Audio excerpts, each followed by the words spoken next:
안녕하십니까. 손해평가사 2차 2과목 시작하겠습니다. 2차 2과목을 공부하는 방법은 일단 기본서를 한번 통독으로 읽어주시면 되겠습니다. 한번 읽어서는 전체적인 2과목은 파악하기 어렵습니다.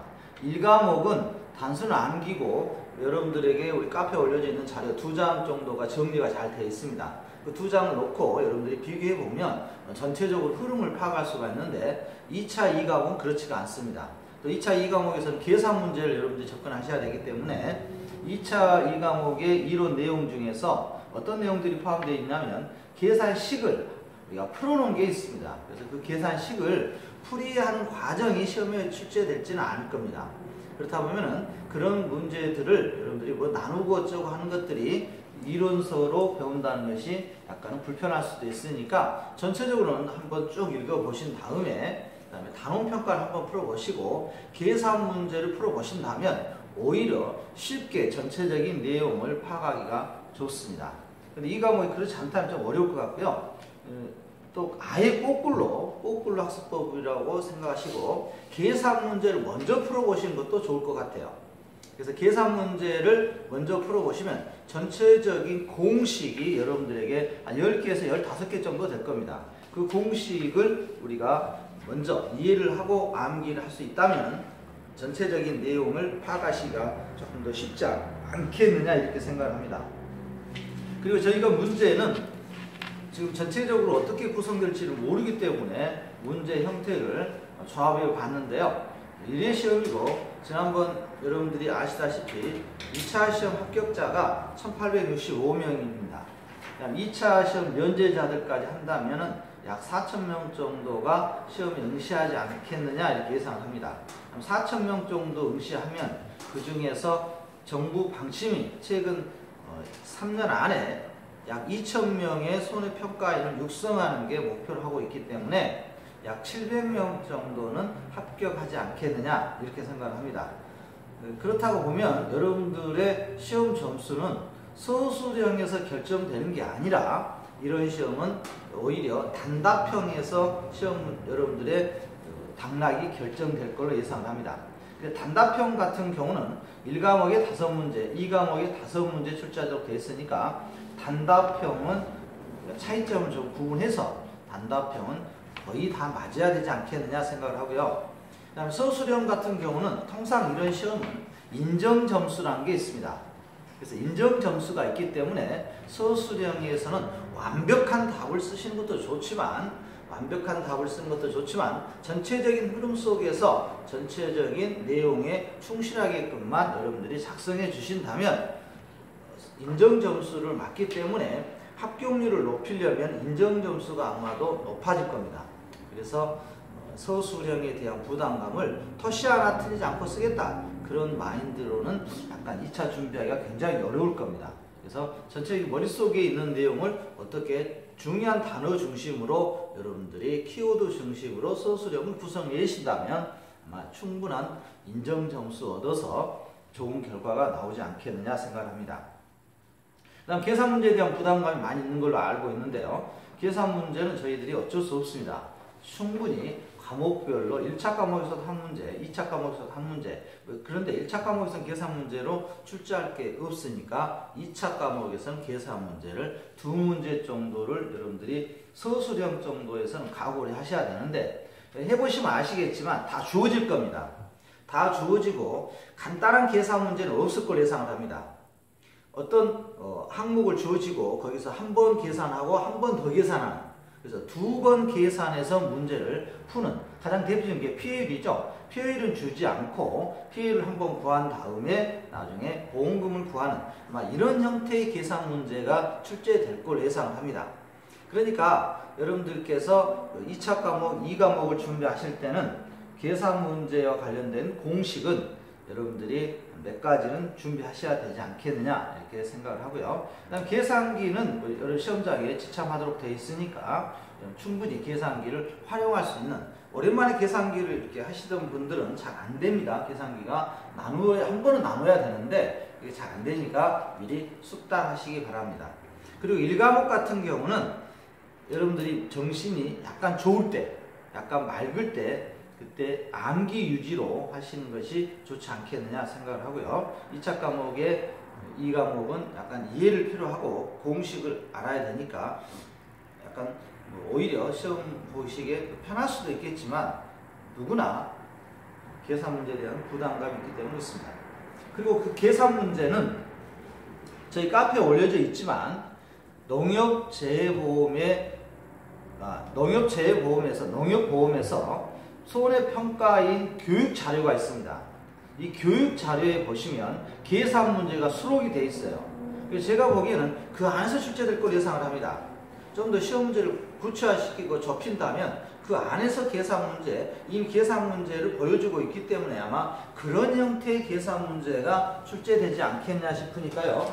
여러분들께서 이 손해평가 교육 자료, 이 손해평가 교육 자료를 활용하신다면 1차 과목과 2차 과목 이 안에 모두 포함되어 있습니다. 포함되어 있기 때문에 전반적으로 공부하시는 데 도움이 될 거로 생각을 하고요. 여기 보시면 약간은 단점이 칼라로 되어 있기 때문에 칼라로 복사하시면은 굉장히 비용이 많이 들더라고요. 그래서 출판사 쪽에 여러분들 하신다면 비싸니까 그렇지 않다면 여러분들이 컴퓨터 화면에 바탕화면에 깔아 놓으시고 이걸 열어보시면서 아무튼 공부하시면 계산 문제가 충분히 있으니까 이 안에 있는 계산 문제 중심으로 저희들 또 하도록 하겠습니다. 그러면 자 1과목은 우리가 빠른 속도로 문제풀이 단원평가 한번 해보도록 하겠습니다. 자 114쪽입니다. 먼저 1번입니다. 다음은 농작물 재해보험 업무 방법의 목적에 관한 설명이다. 빈칸을 채우셔야겠습니다. 이건 전형적인 시험 문제죠. 농작물 재해보험 업무 방법은 농작물 재해보험 손해평가 업무를 수행하면서 세부사항을 정함으로써 손해평가 업무에 무엇을 기하기 위한 목적으로 한다. 바로 뭐겠습니까? 공정성입니다. 공정성을 기하는 것을 목적으로 합니다. 2번 다음은 농작물 손해평가 업무를 간단하게 서술하시어있습니다. 농작물 손해평가 업무라는 것은 우리가 1차 시험에서 했던 것 같습니다. 손해평가 업무란 보험 대상 농작물에 보상하는 재해가 발생했을 경우에 그 피해 사실, 중요한 건 피해 사실이죠. 그래서 피해 사실, 공정성이고요. 2번에서는 피해 사실을 확인한다. 손해평가에는 이런 표현이 들어가면 아마 서술형이어서는 정답 처리가 되지 않겠느냐 생각합니다. 피해 사실을 확인하고 뭐합니까? 평가하는 이런 일련의 작업을 하는 게 손해평가인의 업무입니다. 그래서 이런 두 가지 표현만 들어간다면 맞지 않겠느냐. 다음 3번입니다. 다음은 농작물 재해보험 업무 방법에서 사용하는 용어의 정의를 쓰시라고 했는데요. 이건 반대로 출제할 확률도 높습니다. 반대로 저희가 조금 시험 문제가 단어평가 어렵게 구성해 봤는데요. 이걸 반대로 1회 시험이고 초창기 시험이고 여러분들이 1회 시험에 1차 시험의 풀이를 보면 기출문제 분석을 해보면 파트에서 중요한 파트는 출제를 했는데 시험을 반대로 출제했습니다. 좀 심화된 내용을 출제하는 게 아니라 기본적인 내용을 출제했기 때문에 이 문제에 대해서는 기억력 틱을 잃은 하나 정도의 단원평가에서 출제가 되어도 나쁘지 않겠다 생각합니다. 자, 낙과입니다. 말 그대로 낙과는 떨어진 과실수를 의미합니다. 그래서 떨어진 뭐 이런 표현 들어있으면 될 것 같고요. 3번에 낙과라는 것은 떨어져 있다 이런 표현 들어있으면 될 것 같습니다. 그 다음에 착과입니다. 착과는 반대로 착 달라붙었다 이렇게 생각하시면 되겠죠? 착 달라붙었다. 그래서 달라붙어 있는, 달려있는 착과. 이게 꼭 그 사투리를 써도 제가 보기엔 될 것 같습니다. 달라붙어 있다. 이렇게 아니라 달려있는 이렇게 돼 있죠? 달려있는. 이런 표현 쓰면 될 것 같고요. 붙어있는. 이런 표현도 될 것 같습니다. 붙어있는, 달려있는. 그런데 우리가 청상적으로 나무에는 달려있다 그러지 붙어있다고는 하지 않지 않습니까? 그 다음에 적과입니다. 적과. 이 적과라는 표현은 한번 출제를 해야 되지 않겠냐 싶습니다. 왜 그러냐면 여러분들 적과전 이용 방식이 있지 않습니까? 그래서 적과라는 표현은 반드시 출제를 해야 맞다 이렇게 보여주고요. 적과는 뭐겠습니까? 해거리를 위해서 이런 표현 들어가야 되겠죠? 해거리를 방지하기 위해서 뭐 하는 겁니까? 솎아내는 겁니까? 따버리는 거. 따버리는 거. 그래서 우리가 따버린다. 다른 표현으로는 여기에 솎아내는 것 이런 식의 솎아 맞습니까? 솎아내는 것 뭐 이런 표현. 그래서 따버리는 것 이런 표현 쓰면 되겠습니다. 따버린다. 과정 요구에 내용을 쓰면 아니면 따버린 거. 자, 거시라고 해야죠. 결과가 나와야 되니까 적발은 이미 따버린 행위 이렇게 해도 될 것 같습니다만 따버린 거 됐으니까요. 아무튼 해거리 이런 표현 들어가고요. 해거리 방지하기 위해서 따버린 거. 그래서 튼튼한 바위를 열매 맺기 위해서 하는 거죠. 일종의 이런 표현 들어가면 맞지 않겠냐 싶고요. 그 다음에 만약에 열과가 있죠. 열과. 그래서 이쪽에서 만약 출제를 한다면 적과와 열과가 되겠습니다. 적과, 열과. 열과가 뭡니까? 터져버리는 거죠. 터져버리는 거. 가을에 과일들이 충분히 익었는데 비가 와서 영양분이 더 보충이 돼서 터져버리는 거. 그래서 과실이 숙기, 과다한 수분을 흡수하고 나무에 고온이 지속될 경우에 수분을 배출하면서 과일이 갈라지는 현상.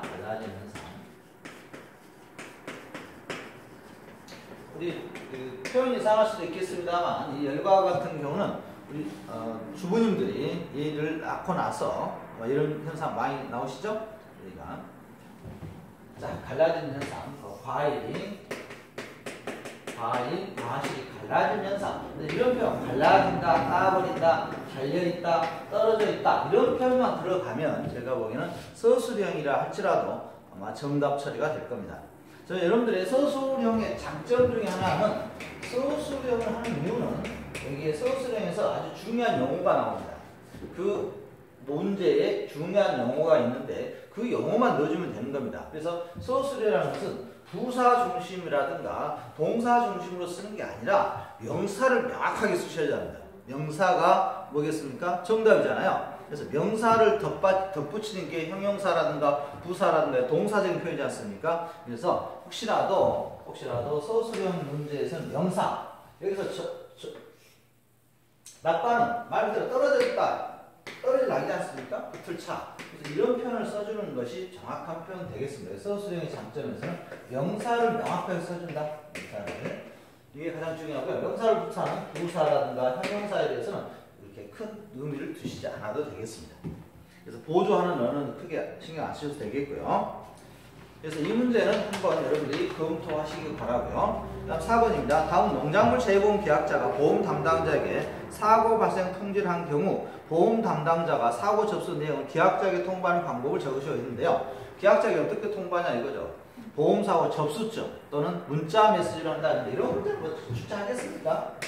접수증을 준다든가 접수증을 주겠고 그다음에 문자 메시지를 통해서 여러분이 알려준다 이러겠죠. 그런데 우리 교재에는 이렇게 돼 있지만 또 다른 방법으로 전화도 알려줄 수 있잖아요. 직접 통화 이런 표현도 제가 보기에는 맞는 표현해 줘야 됩니다. 이게 뭐 딱 법에서 이렇게 정해진 것도 아니잖아요. 접수통지서를. 그래서 접수증은 뭐 그렇다 치는데 문자라면 다른 방법도 많이 있지 않습니까? 그래서 이런 문제는 출제하기가 좀 버거워 보입니다. 그래서 이것은 안 해도 될 것 같습니다. 다음에는 5번입니다. 보험 담당자직은 손해평가반으로부터 보고받은 현지조사 결과를 특별한 사정이 없는 경우 며칠 이내에 전산 인멸한지 쓰셔야 했습니다. 이건 5일 이내인데요. 이건 만약에 이 5일이라는 개념이 법에 농업재보험법이라든가 아니면 보험계약법이라든가 뭐 이런 법에가 5일이라도 명시가 되어 있다면 제가 외우겠습니다만 이건 농협에서 하는 일이지 않습니까? 회사마다 다를 텐데 이걸 우리 굳이 외워야 되겠느냐? 이건 아니라고 보여집니다. 그래서 이런 문제에 대해서는 편협적이고 지역적인 문제이기 때문에 제가 봤을 때는 좀 무시해도 되지 않겠느냐 이렇게 생각합니다. 법이라면 하겠습니다. 제가 법이라면 하겠는데 그게 아니잖아요. 그래서 이건 이쪽에서 뭐 굳이 한다면 이쪽의 문제를 출제할 것 같습니다. 그 다음에 6번입니다. 다음은 손해평가 의무 절차 중 현지조사 실시 방법에 대해서 쓰셔야 했는데요. 현지조사 실시 방법은 어떻게 합니까? 먼저 그렇죠. 피해 사실 확인하. 이건 제가 출제하기는 여러분들 답을 보면서 확인하는 게 좋을 텐데요. 이건 어떤 형태로 출제하면 좋냐면 나열 순서이기 때문에 가로넣기가 나오지 않겠냐 생각합니다. 가로넣기. 자, 제일 먼저 뭐 합니까? 현지 평가반에 따라 일정에 따라 손해평가를 실시하고요. 그 다음에 조사 품목에 대해서 품목별 조사를 하죠. 근데 이게 너무 간단하게 돼 있네. 답이 간단하게 돼 있고요. 그렇죠? 이게 자 우리 기본 교재를 찾아보겠습니다. 답이 너무 간단하게 돼 있고요. 기본 교재에 보시면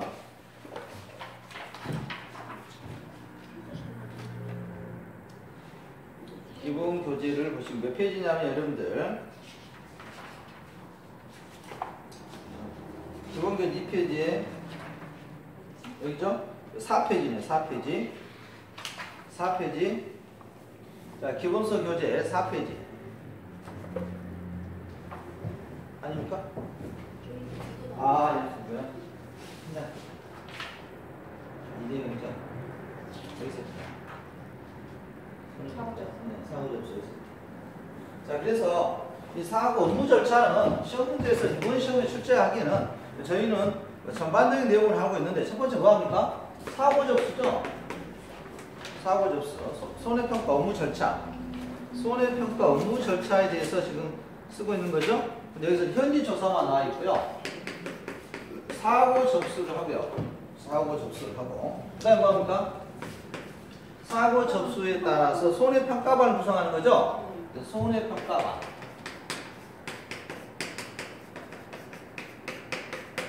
아마 이런 문제는 이렇게 가로넣기가 나오지 않겠나 싶네요.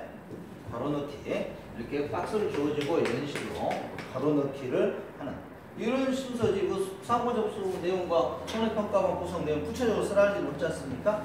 자, 그래서 손해평가반 구성을 하고 손해평가반이 구성이 되면 이 사람 일정을 잡는 거죠. 일정.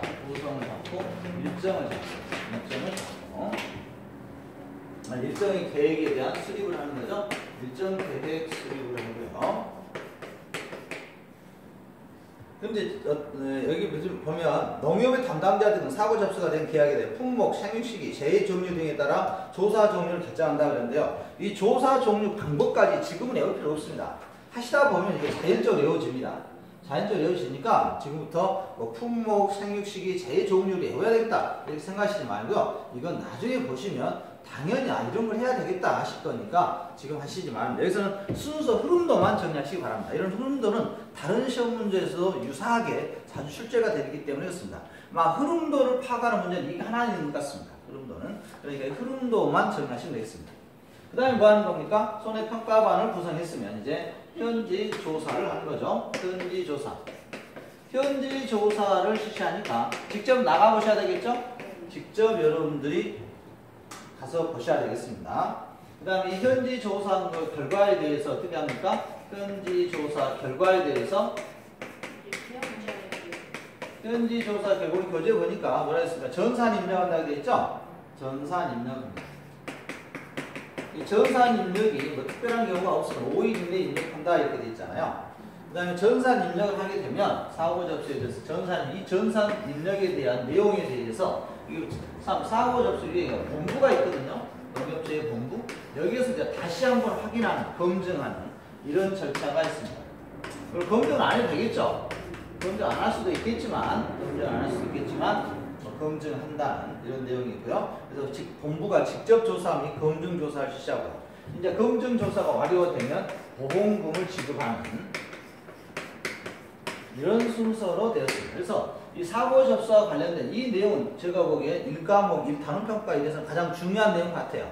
중요한 내용이기 때문에 이게 만약 시험에 출제가 된다면 이거 서술하시오 이렇게 안 나올 것 같습니다. 서술하시오 하고 출제하는 출제자는 정신이 없는 사람이고요. 저희가 생각하기에는 아마 이런 문제는 이렇게 가로를 넣고 이 가로에 어떤 내용이 들어갈 건지에 대해서 단답형 비슷하게 쓰는 이런 문제가 가장 유력하게 보입니다. 문제는 좋습니다. 문제는. 그리고 이런 내용 정도는 우리가 손해평가 사람이 반드시 알고 있어야 하는 내용이기 때문에 아마 문제는 이쪽에서 구성을 한다면 이 영어 정리인데 영어 정리를 지금 출제하기는 좀 그렇죠. 그래서 5문제, 10문제인데 그런데 한 파트에서 한 문제라고 보시면 되겠습니다. 저희가 전체적으로 한 10파트가 좀 넘은데요. 이 가운데 3파트에 하나니까 이쪽에서는 이거 적과와 열과라는 개념과 이 사고 접수에서부터 흐름도 이 흐름도에 대해서는 여러분들이 체크하시면 아마 이쪽에서는 틀리지 않겠느냐 생각합니다. 선생님, 여기서 네. 이거는 업무 절차 과정인 것 같고요. 네. 여기서 절차 중 현지 조사 실시 방법을 네, 그렇게까지는 안 나올 것 같습니다. 이렇게까지 안 하고요. 그렇게까지는 자 이건 다음에 하도록 하는데요. 그렇게까지는 지금 안 나올 것 같습니다. 그러면 지금 그렇게까지 나올 수가 없죠. 그렇죠?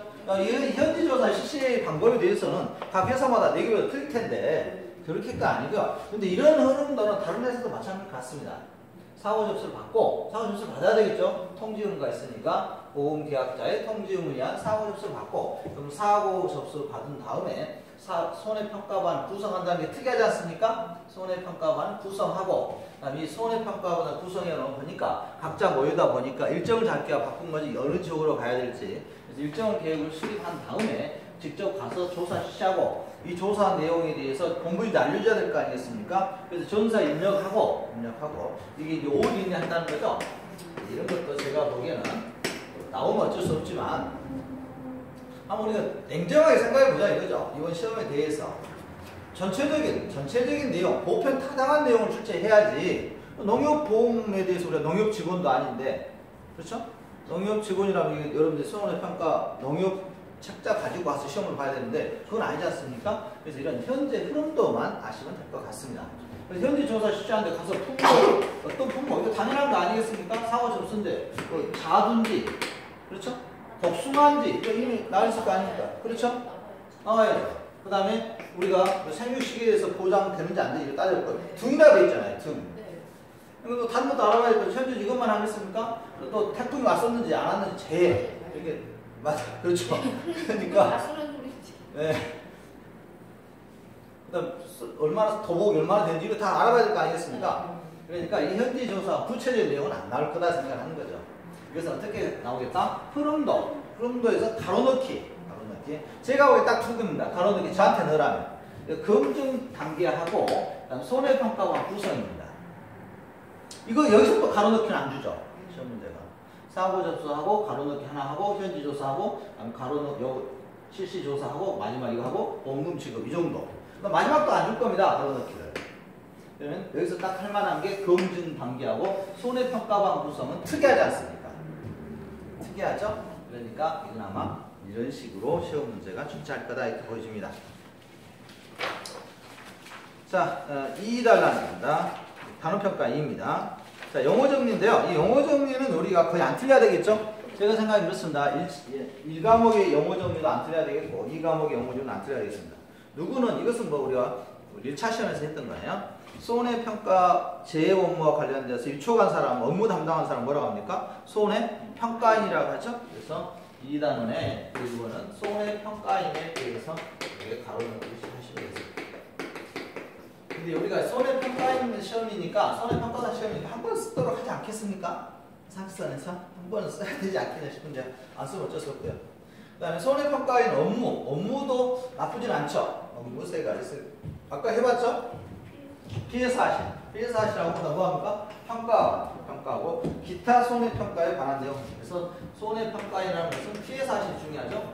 피해사실을 확인하고 그 다음에 이 피해사실에 대해서 평가하고 가장 중요한 건 이 업무 아니겠습니까? 평가하는 업무. 그래서 손해평가사를 하죠. 평가하고 그 다음 마지막에 뭐 한다고요? 필요한 사항. 손해평가에 필요한 사항에 대해서 기타 이렇게 되는 거죠. 네, 세 가지. 그 다음에 세 번째입니다. 세 번째 문제는 뭐 제가 오늘 출제 안 합니다. 출제 안 하는데 네, 있으니까 문제 있었고요. 이 문제는 이미 출제했죠. 1차 과목에서. 그래서 뭐 안 할 겁니다. 한번 간단히 쓰면서 넘어가겠습니다. 재해보험 대상 농작물을 5년 이상 경작한 경력 있는 농업이 5년 웃었죠? 자에서 5년. 대단하시죠? 23개만 하셨죠? 대단해. 쌤이 잘 가르쳐주는 거예요. 80점 넘었습니까? 평균이요? 네. 아니요. 저 8점 좀 힘들죠? 예. 앞에 3법에서 이렇게 붙였다니까. 그래요? 그런데 이게 이 농업 재해보험 어떻게 수 개밖에 안 틀립니까? 밑법도 들으려고요. 네? 가르친 사람이 민망하게. 그러니까 여기가 나왔었잖아요. 이쪽에서. 선생님이 잘 가르쳐서 그렇게 맞은 거라니까. 왜 그렇게 계속 칭찬하십니까? 말로만? 네, 안 떴었잖아요. 다른 분들은 모르시니까 더 하게 해주십시오. 네. 얼굴 안 나오시니까. 지금 우리 하시고 평가원 3명 구성인데 2분 더 추가하겠습니다. 이건 그냥 하겠습니다. 그래서 공무원은 몇 년? 통계조사는 3년이었고요. 고등학교 선생님들은 5년이셨죠? 5년. 편의 성과인 자격요건이었고요. 그 다음에 보험업법에 따른 보험회사 지금 공제는 3년 이상이었고요. 손해평가 업무를 2년 이상 담당한 경력이 있어요. 2년이 가장 짧았죠. 이 사람이 이미 손해평가 업무를 담당했었기 때문에 이런 문제 있었고요. 그래서 이건 안 나올 것 같습니다. 다음에 4번 문제도 저희 시험은 아닌 것 같습니다. 4번 우리가 하고 있는데 다음은 손해평가 유척의 취소 및 해지 사유입니다. 이것은 우리가 출제한 다음 1과목에서 했어야죠. 1차 과목에서 농업재해보험법에서 다음에는 나올 것 같습니다. 지난번에 이게 안 나왔으니까 우리가 3월에 시험, 5월에 시험, 6월 25일 시험 준비하시는 여러분들은 아니시죠? 여러분 지금 제 강의 듣고 계신 분은 그냥 그때 준비하신 분은 이거 나올 것 같습니다. 이런 분들은 안 된다는 거죠. 반드시 취소할 사람들, 상식적으로 우리가 좀 마음에 안 드는 사람들인 거죠. 좀 동떨어지는 사람들, 상식을 벗어나는 사람. 먼저 피한정 후견, 제정신이 아닌 사람들이잖아요. 파산 선고도 제정신 받은 사람 아니죠? 복권되지 않았고요. 파산 선고를 받았는데 복권되면 되고요. 벌금 이상의 형을 받고 집행 정리되지 않고 2년. 이건 우리가 그냥 시험이 있고요. 그 다음에 유촉되는 2년이 경과되지 않고 거짓 규정화 부정 방법으로 유촉된 자도 우리가 반드시 취소할 사유였습니다. 비읍 시옷 이용은 취소할 수도 있고 하지 않아도 되고요. 임의적 사항이었습니다. 이런 게 있다. 이런 형태의 문제는 저희 쪽하고는 좀 안 맞는 것 같습니다. 그러나 5번 같은 경우 실무교육 문제도 마찬가지인 것 같아요. 이것도 1차 과목 시험 문제지 저희 쪽에서는 이 문제 가지고 나올 것 같지는 않고요. 실무교육입니다. 실무교육 이 문제 나온다면 여러분들 제가 보기에 또 가로넣기가 만약 혹시 나온다면 3년에 1회 정도만 기억하시면 되겠습니다. 실무교육 우리가 3년에 한 번씩 다시 만나서 소주 한잔 하자 하겠죠? 그런데 이제 어떤 교육을 실무교육을 받아야 되냐 그런 것은 뭐 등이니까 여러분 생각해 보시면 실무교육 손해평가에 필요한 거 생각하시면 되겠죠. 업무 내용을 알아야 되겠죠. 바뀐 규정이라든가 업무 내용 이런 내용들이 보수교육 받는 이유가 실무교육 보수교육 받는 이유가 이런 거 아니겠습니까? 뭐 법이 바뀌었다든가 뭐 제도가 바뀌었다든가 이런 거. 그래서 또 농작물 재해보험과 가축재해보험에 관한 기초지식 보험 상품 및 약관, 손해평가에는 광고 및 절차 등에 대해서 이런 실무교육을 하고요. 자, 여기까지가 2과목이요. 그래서 2과목 단원 2에서는 뭐 출제될 만한 게 그렇게 뚝 눈에 띄는 건 아닌 것 같습니다. 네, 단원평가 3입니다. 자, 여기서부터는 여러분들이 또 한 장에 도표를 그리셔야 돼요. 지금 그리다가 말하는데 제가 만들어 드리겠습니다. 만들어 드리는데 여기에 보시니까 이것을 공식으로 전부 정리를 해야 될 것 같아요. 정리를 하게 되면 이 과목 전체가 굉장히 쉽게 다가올 것 같습니다. 자, 우리가 방식에 세 가지 방식이 있었습니다. 자, 첫 번째 뭐가 있었습니까? 네? 특정 이용 방식이 있었죠? 특정 이용 방식이 있었고, 두 번째 뭐가 있습니까? 적과전 이용 방식이 있었죠? 그 다음에 세 번째가 뭡니까? 종합 이용 방식이 있습니다.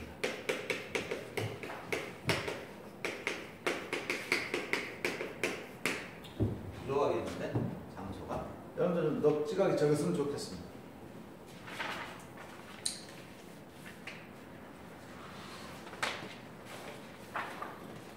부족할 겁니다. 이게 많이 쓸 건 없는데요. 앞으로 공간은 충분히 한 장으로 충분합니다만 이렇게 좀 띄엄띄엄 쓰시기 바랍니다. 자, 혹시 기억나십니까?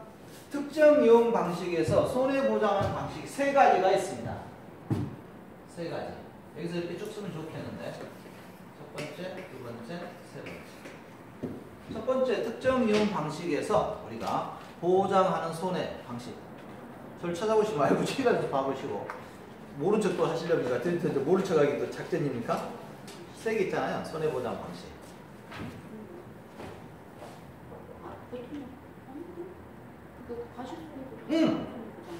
맞아요. 그 이야기 듣고 싶은 거예요, 지금. 인삼 있잖아요, 인삼. 인삼은 그 재배시설이에요. 그렇죠. 지금 폐가림 시설. 첫 번째 뭐가 있다고요? 과실 손해보장 방식이 있었죠? 과실 손해보장 방식이 있고요. 자, 제가 이거 쓰는 이유는 여러분들이 과실 손해보장 방식의 공식을 써야 되는 겁니다. 근데 이러다 보면 이게 겹치는 게 많아요, 또. 겹치는 게 많고 겹치지 않은 게 있습니다. 그러면은 제가 보기엔 이번 시험에서는 겹치는 쪽에서 거의 나오지 않겠느냐 생각을 하는 겁니다. 두 번째 뭐가 있었다고요? 나무 손해보장 방식이 있었죠? 나무 손해 방식이 있었고요. 세 번째가요? 인삼 손해보장 있었잖아요. 인삼 손해 방식에서 우리가 뭐가 있었습니까? 해가림 시설이 있었죠? 해가림 시설이 있었습니다. 해가림 시설에 우리가 손해보장 방식이 별도로 있습니다. 세 가지에 대한 공식을 쓰는 건데요.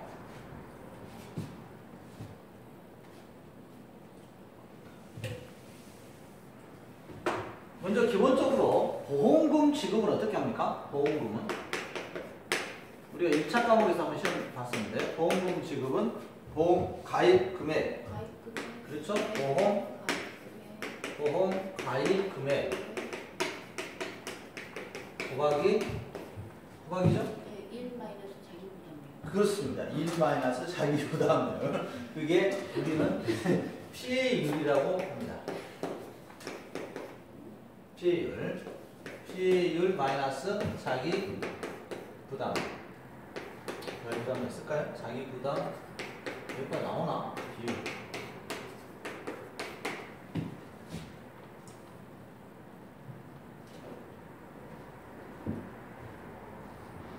그래서 이 과목에서는 미리 말씀드리는데요. 가장 중요한 것은 피해율입니다. 피해율. 이 피해율을 먼저 구할 줄 알아야 돼요. 그래서 피해율을 구하게 되면 피해율만 구하면 나머지는 다 구해집니다. 그런데 피해율을 주질 않아요. 대부분. 그래서 피해율을 어떻게 구하는지에 대해서만 잘 하시면 이 과목은 계산 문제 자체가 되게 특별할 건 없습니다. 예를 들어볼까요? 이 문제에 대해서. 이 문제 우리가 시험에 나왔던 거. 보험 가입 금액이 여러분 1000만 원을 가정해 볼까요? 그래서 항상 1000만 원 나올 겁니다. 여러분 시험 계산하지 말라고. 1000만 원. 1000만 원이고요. 자, 피해율을 60% 잡을까요? 60%? 피해율이 몇 프로요? 60%. 그다음에 자기 부담 비율은 지금 현재 농업재해보험의 현실적인 자기 부담 비율은 5%에서 15% 정도 되는 것 같아요. 몇 프로 하겠습니까? 10% 좋습니다. 그럼 얼마입니까 이게? 50%. 그럼 여기 50%인가요? 네. 그럼 얼마입니까? 보험금 얼마 수령하죠? 500만. 그렇죠, 500만. 이게 이제 간단한 계산 문제인데 이게 이런 형태가 시험 문제가 1차 과목에서 한 문제 나왔었죠? 저희 시험에서 한 문제 더 나와도 될 것 같습니다. 왜냐하면 여러분들이 착각하는 것 중에 하나가 저희 시험은 2차 시험이지만 1차 시험을 면제하시는 분들이 있어요. 그래서 그분들은 1차 시험을 안 봐봤기 때문에 이런 문제는 또 출제를 해도 괜찮습니다. 괜찮습니다. 그래서 이런 문제가 한 문제, 기본적인 문제로 가장 간단하게 출제될 것 같은데 저희 쪽 2차 과목에서는 다시 말씀드리지만 이 피해율을 구하는 것이 도표도 있잖아요. 그래서 이 도표에 관련된 것들은 주어질 걸 예상합니다. 그런데 이 주어지고 나서 피해율을 구하는 거 이 정도가 될 것 같고요. 그래서 과실손해보장 방식의 구성은 어떻게 하냐면 여기가 보면 전수조사가 있고 뭐가 있습니까? 표본조사라는 게 있어요. 전수조사가 있고 표본조사가 있는데 이것은 여러분들이 이 과실손해보장 방식에 해당되는 일단 품목이 뭐가 있습니까? 사과, 배, 단감, 떫은감, 오늘 다 하셨네요, 그러면. 맞아요. 그래서 이건 1차 과목에서 나오겠죠. 1차 과목에서 과실손해보장 방식에 해당되는 품목을 쓰라는 것은 1차 과목 시험 문제 같고요. 이게 뭐였다고요, 방금? 사과, 배, 감귤 맨 마지막이니까 감귤, 단감, 떫은감, 사과, 배, 단감, 떫은감, 방 5개입니까? 네. 이렇게 5개가 과실손해보장 방식에 해당되는 거였죠? 과실손해. 그래서 이 과실손해보장 방식에서는 일단은 우리가 알고 있는 것이 전수조사하는 방법과 뭐가 있습니까? 표본조사하는 방법이 있죠? 근데 여러분 시험에서는 제가 보기에는 전수조사 나올 것 같아요. 자, 표가 뒤에 가면 기본서에 있죠? 1차 과목 기본서에 표 여기 아니 여기 기본서 여러분 뒤에 있잖아요. 표 별표 4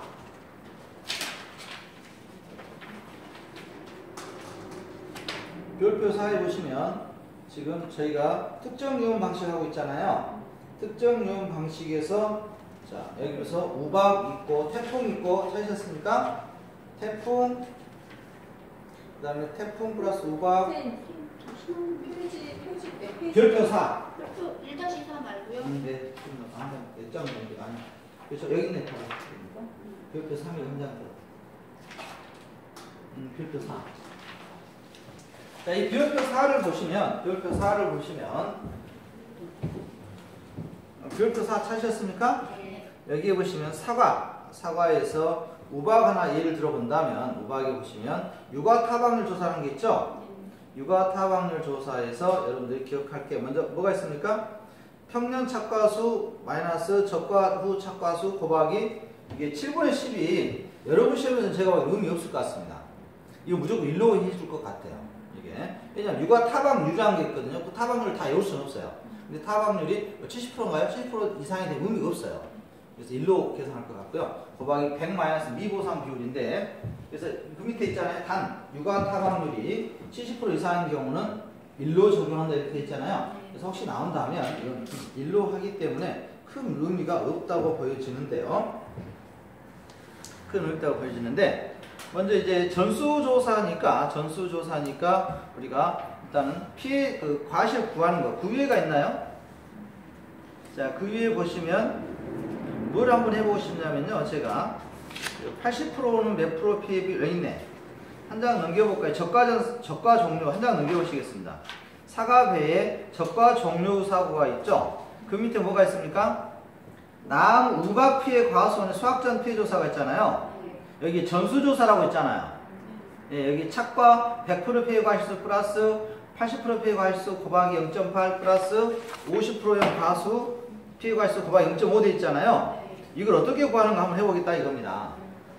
자, 여러분 시험에서는 자 일단 전수조사로 주어질 겁니다. 표본 조사를 주어져도 의미가 없고요. 항상 없는데 자 그래서 여기에서 EX 자 전수조사를 실시했다는 전자하에 전수조사 실시했다는데 전수조사 하게 되면 표본 개수를 따져야 되겠죠. 몇 개 주어질 것 같습니까? 항상 이런 경우에는 그렇습니다. 100개입니다. 100개 중에서 첫 번째 어떤 거 구해야 되겠습니까? 100% 피해 과실수부터 구해봐야 되겠죠? 그런데 이게 100개는 좀 적을 것 같다. 그죠? 아무튼 100개는 좀 적을 것 같고요. 100개 좀 적을 것 같은데? 안 적은가? 100개 안 적어요? 좋아요. 60개 미만은 안 돼요. 100% 피해 과실 몇 개? 100개 중에서 몇 개? 전수조사 했으니까 100개 넘겠다. 표면조사가 100개고 그렇죠? 표면조사가 100개를 주어질 것이고 전수조사는 좀 더 많이 주어지겠네. 500개나 1000개 주어지겠네요. 1000개? 1000개. 그 정도 해야죠. 1000개. 그럼 피해 과실 이 중에서 몇 개를 할까요? 100% 피해 과실이. 300개. 네? 300개? 그 다음에 몇 프로 했습니까? 80% 했습니까? 80% 피해 과실이 몇 개? 몰라요? 200개요. 그 다음에 몇 프로죠? 50%인가요? 50% 피해 과실이 100개요? 100개. 그럼 그려볼까요? 어떻게 하죠? 100% 피해 과실은 100% 다 기죠? 그러니까 몇 개인가요? 300개인가요? 300개. 더하기 80% 과실이 몇 개? 200개라며? 이렇게 200개니까 200개 곱하기 80, 0.8인가요? 그러니까 160개란 말이죠? 그 다음에 더하기 50% 과실이 몇 개요? 100개 곱하기 몇? 0.5 이렇게 했을 때 얼마인가요? 160, 50, 210, 510인가요? 510개네. 이런 식의 계산 문제가 하나. 근데 이것은 제가 보기에 이런 문제로 구하라는 게 아니라 이걸 가지고 구해야 된다. 이걸 가지고 구하는 문제가 나올 것 같습니다. 자, 이렇게 하기 위해서 나무 손해 보장 방식이잖아요, 이게. 나무 손해 방식. 그래서 피해가 몇 개 나온 겁니까? 510개 나온 거죠? 510개. 몇 개냐? 개수 구한 거잖아요, 개수. 이렇게 구하라는 게 하나 있다고요. 개수가 네, 개수. 피해 금액은 이제 그 다음 문제고. 그래서 나무손해, 과실손해보장 방식에서 혹시 이런 계산 문제 이렇게 주어지고 피해 개수가 몇 개냐 이렇게 있을 때, 네, 가장 기본적인. 근데 피해 개수를 알아야 될 거 아니에요. 자, 피해 개수. 그 다음에 이게 뭐였습니까? 과실손해보장 방식이었죠? 과실손해 방식이었고요. 자, 두 번째가 뭐가 있습니까? 나무손해보장 방식이 있습니다.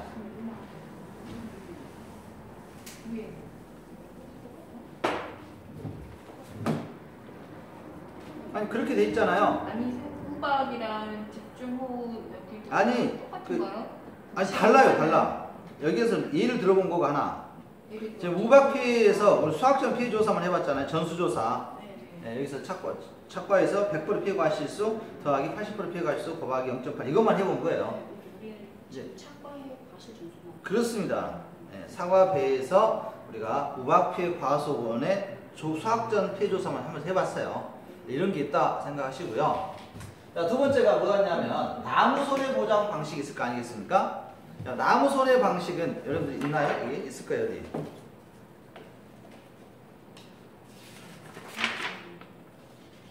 나무손해 방식은 앞에가 있을 건데, 나무손해보장 방식에 제가 찾아보니까 교재에서는 못 찾겠는데 아마 제가 보기에는 나무손해보장 방식에 대해서는 여기에 우리가 어디죠? 여기 있죠? 여기 있잖아요.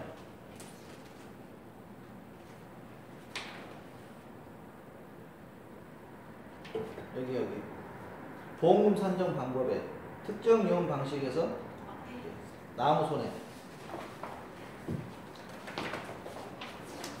책을 바꿔줄게요.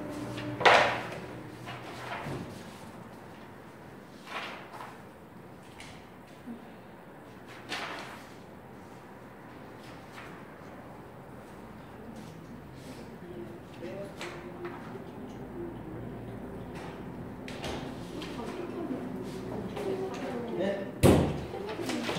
자, 여기 보시면 싸우지 말고. 자, 어디로 가시냐면 여러분들 116페이지 가봅니다. 자, 2과목입니다. 2과목 16페이지에요. 여기 이렇게 있잖아요. 요거 파란색 페이지가 색지 뒤에 16페이지 보시면 보험금 산정 방법을 이것을 말로 풀어놨잖아요. 근데 저희로 수식으로 만들어보자 이겁니다. 지금 제가 하고자 하는 말은. 선생님 이거 저희 주시는 거 아니에요? 네, 가져가세요. 정말요? 아, 투자하시고 그러요. 합격만 해요. 전 깨끗하게. 아니, 그렇게 하셔야 돼요. 자, 아까 저건 연습장 쓰시고요. 감사합니다. 아니, 감사할 건 없어요, 이거. 자, 여기 보시면, 지금 여기에 지금 전부 보면, 손해보장 방식은 전부, 보험금 산정 방법은 그 수치로 만들어 봐야 돼요, 수치화. 근데 그걸 해보고 있는 과정입니다.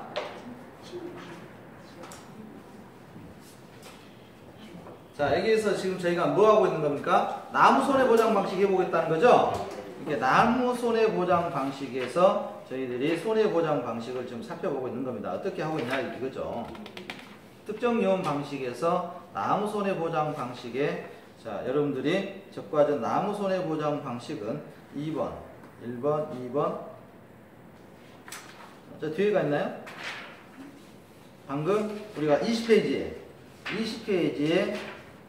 우박 피해에 관련된 적과전 종류 피해 방금 살펴봤고요. 그 다음에 특정 위험 방식이 넘어가서 인삼 해가리고 온해시설이고 나무 피해가 종합이고 여기 있네. 과실손해 1번, 2번 여기 있네요. 16쪽 미안합니다. 16쪽 맨 밑에 2번에 나무손해보장 특별약관 보험금 산정시 다음과 같다 이렇게 돼 있잖아요. 이걸로 수치화 해보자 이겁니다. 수치화. 근데 이것이 지금 여기에서는 나무가 그러면 지급보험금은 보험가입 금액에서 피해율에서 자기부담비를 차감한 값을 고하여 산정하며 피해율은 피해 주수를 실제 결과에서 나눈 값을 한다 이렇게 돼 있잖아요. 이걸 공식화 시켜버리겠다 이겁니다. 그럼 먼저 뭐가 나와야 되겠습니까? 보험가입 금액이 나와야 되겠죠? 그래서 어디가 몇 번에 보험가입 금액 보험가입 금액 호박인가요? 호박이 그렇죠. 피해율 이제 가네요 서로가 피해율 마이너스 자기부담금으로 이렇게 됐다 이겁니다. 이렇게 됐다. 그래서 이 공식에 의해서 남손해보장 방식의 보험금 산정을 한다 이겁니다. 그럼 이 피해율도 어떻게 구하냐 이거죠. 피해율. 피해율은 뭐라 되어 있습니까? 피해 주수를 뭘로 나눈다고요? 실제 결과수. 그러니까 피해율은 여기에서 피해율은 뭘 주어진다고요? 실제 결과수를 주어지고 여기에서 뭐가 주어져요? 피해 주수를 주어진다 이겁니다.